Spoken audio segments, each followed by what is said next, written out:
Հարցեր քահանային, սիրով կշարունակենք պատասխանել ձեր հարցերուն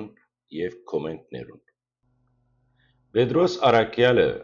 կամ Պետրոս Առաքյալի Քրիստոսի ուրանարն էր մեծ մեղք, թե քարեքին երկրորդինը։ Եվ մի քանի օրինակներ գմեջ բերե հարցադրողը, սիրելիս։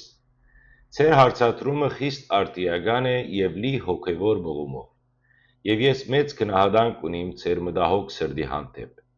սակայն ի պատասխան կուզեմ ճշգրիտ զատումը կատարել ըստ Սուրբ գրքի։ 1. Աստծո օծյալը մեղքի դեպքին պետք է ապաշխարե։ Դավիթ թագավորը, որը կնշեք, մեղանչեց, բայց ի տարբերություն շատերու, Աննաթան մարգարեի հրավերով ապաշխարեց։ Սաղմոց 50-ը մեծ վկա է, որ միայն Աստված ըստ մեծի ողորմության կուն, որը դարձավ իր սրտի ջիջը։ Նա չհագարակեցավ մարգարեին, չամիցավ խոստովանել իր մեղքը, այլ հնազանդվեցավ, խոնարհեցավ և չփորձեց ինքզինք արդարացնել։ Իսկ մենք այսօր ինչ կտեսնենք։ Երբ ժողովուրդը, մամուլը, անգամ պատարագի ատյանները կակնարկեն մեղքի մասին, քարեքինը լուր է, կտակնվի սրբազան կեղծ պատվանդանի ետև։ Հետևաբար, սիրելիս, մի շփոթեք մեղավորը ապաշխարողեն։ Դավիթը մեղավոր էր, բայց ապաշխարող էր։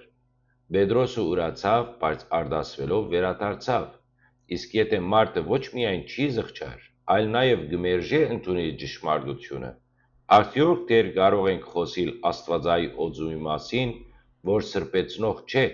այլ ապականող վարկի շղթա դարձած է։ Երկրորդ, Աստված ոչ թե պաշտոնը գնայի, այլ սրտերը կնկատե։ Սաղմոս 32:18 գսե. «Տեսեք, թե ուր է Տիրոջ աչքը,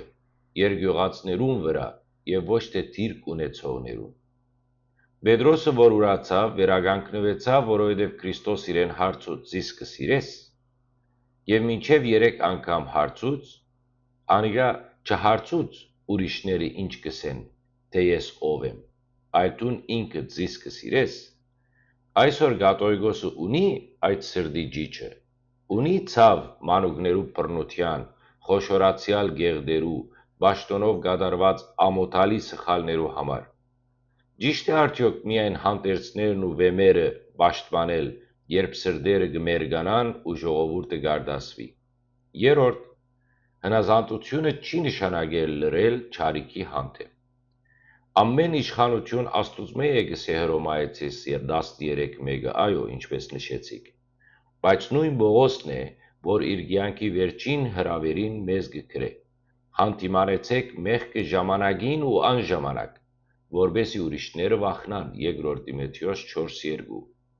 Երբ Եզեկիել մարգարեն գսե. «Եթե հովիվը չաստարարե հոդին, ես պիտի պահանջեմ անոր արյունը իր ձեռքեն», Եզեկիել 34, գիտեք այստեղ հանդիմանություն կա նաև ժողովրդին համար, որ լրությամբ պիտի պահե կամ կպահե կեղծ պարկը սրբության անունով։ Որպես եզրակացություն ձեր բոլոր հարցին ասեմ, ես Տեր Արմեն Քահանա Մելքոնյանս չեմ դատեր անձը, այլ կբարձրացնեմ այն, ինչ ժողովուրդը այլևս չի համարձակվիր խոսիլ։ Եվ ոչ թե պաշտոնի, այլ սրբության կարիք ունի մեր ժողովուրդը,